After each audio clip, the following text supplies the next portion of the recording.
Inilah sejarah asal-usul malam Lailatul Qadar yang sangat menakjubkan.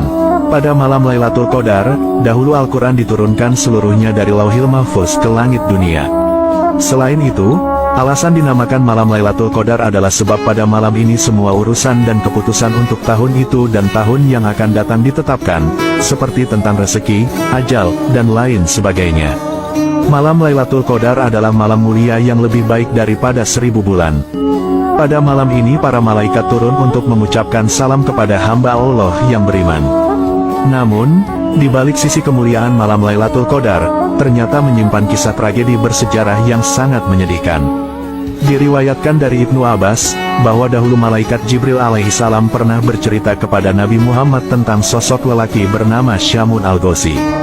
Syamun al-Ghazi dikenal sebagai seorang mujahid handal yang pernah berperang melawan orang-orang kafir selama 1000 bulan lamanya.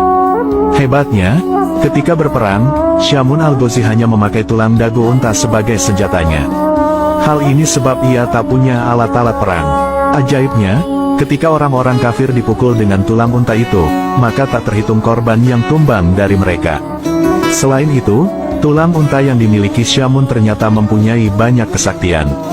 Di saat Syamun al-Ghazi merasa haus, maka akan mengalir air segar dari sela-sela gigi tulang dagu unta itu, lalu diminumnya. Kemudian di saat perut Syamun al-Ghazi merasa lapar, maka muncullah daging dari tulang itu, kemudian Syamun memakan daging itu. Diketahui, bahwa Syamun al-Ghazi berperang melawan kaum kafir setiap hari sampai ia berumur 1000 bulan. Jadi jika dikalkulasi, 1000 bulan sama dengan 83 tahun lebih 4 bulan. Orang-orang kafir benar-benar tak mampu mengalahkan Syamun al-Ghazi.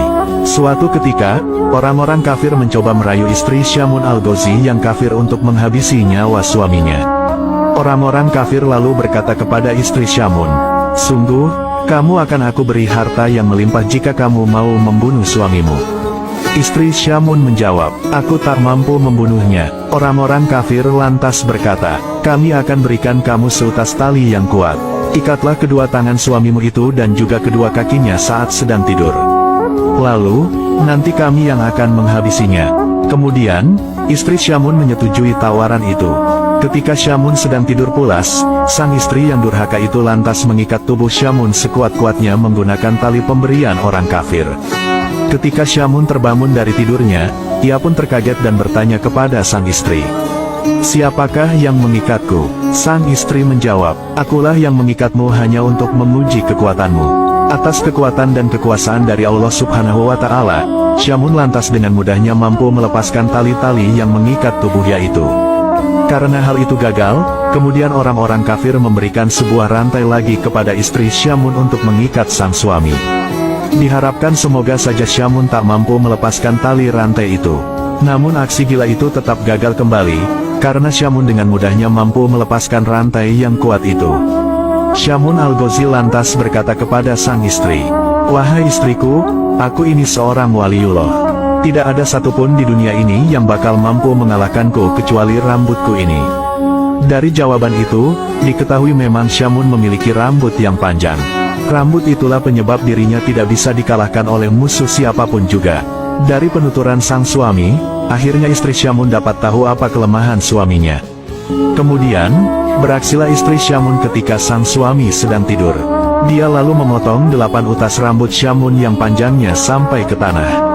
Istri Syamun lantas mengikat tangan dan kaki suaminya dengan masing-masing 4 utas rambut. Ketika Syamun al-Ghazi bangun, terkagetlah ia melihat tangan dan kakinya terikat. Ia berkata, "Siapa ini yang mengikatku?" Sang istri menjawab, "Aku yang mengikatmu untuk mengujimu." Kemudian, Syamun lantas meronta-ronta berusaha melepaskan tali rambut yang mengikatnya. Namun, usaha yang dilakukannya itu sia-sia. Syamun tak bisa melepaskan tali itu karena itu adalah rambutnya sendiri. Begitu durhakanya seorang istri yang memiliki sifat buruk kepada suaminya demi mengejar harta dunia. Melihat kejadian itu, istri Syamun yang durhaka lantas mengabari orang-orang kafir tentang kondisi suaminya yang sudah tidak berdaya. Setelah itu, orang-orang kafir mendatangi rumah Syamun untuk kemudian membawa tubuh Syamun untuk disalimi. Ketika telah sampai di tempat penyiksaan, tubuh Syamun lalu diikat di sebuah tiang. Kemudian, para orang-orang kafir mulai melakukan kezaliman dan penyiksaan kepada Syamun al-Ghazi. Tubuh mulia Syamun kemudian mulai dipotong-potong orang-orang kafir itu. Tidak hanya itu, mata Syamun juga dicongkeli, kedua bibir dan lidahnya juga dipotong sampai lepas. Menyedihkannya lagi, kedua tangan dan kedua kakinya juga dicopoti semuanya. Melihat nasib malang hambanya, Allah Subhanahu wa Ta'ala lantas memberikan pertolongan kepada Syamun. Allah Subhanahu wa Ta'ala berfirman, "Perlakuan apa yang kamu inginkan dariku terhadap mereka?" Syamun lantas menjawab, "Berilah hamba kekuatan, sehingga dapat kugerakkan tiang rumah ini hingga merobohi mereka." Allah Subhanahu wa Ta'ala lalu mengabulkan permohonan Syamun. Allah Subhanahu wa Ta'ala kemudian memberikan kekuatan dahsyat dalam tubuh Syamun. Ketika Syamun menggerakkan tubuhnya, maka seketika itu bangunan bergetar dan bergoncang dahsyat, atap-atap bangunan seketika rontok dan menimpa seluruh orang-orang jahat itu. Seluruh orang kafir yang tertimpa bangunan langsung binasa seketika termasuk istri Syamun yang durhaka. Kemudian, Allah Subhanahu wa Ta'ala mengembalikan anggota tubuh Syamun yang terpotong menjadi utuh kembali seperti sedia kala. Setelah peristiwa menakjubkan itu, Syamun Al-Ghazi lantas masih hidup dan beribadah selama 1000 bulan lagi. Di setiap malam beliau selalu bangun dan mengerjakan sholat. Sedangkan di siang harinya beliau selalu berpuasa.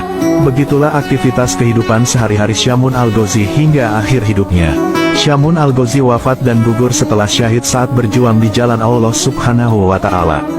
Setelah mendengar kisah luar biasa itu, para sahabat Rasulullah lantas menangis haru dan ingin sekali seperti Syamun. Mereka lantas bertanya kepada Rasulullah, "Ya Rasulullah, apakah engkau tahu pahalanya?" Rasulullah menjawab, "Aku tidak tahu." Dari situlah Allah kemudian mengutus malaikat Jibril untuk turun dengan membawa surat Al-Qadar. Allah berfirman, "Wahai Muhammad, aku beri kamu beserta umatmu malam Lailatul Qadar, yang beribadah pada malam itu lebih utama daripada beribadah selama 1000 bulan. Subhanallah, semoga kisah ini bermanfaat. Wallahu a'lamu bishawab.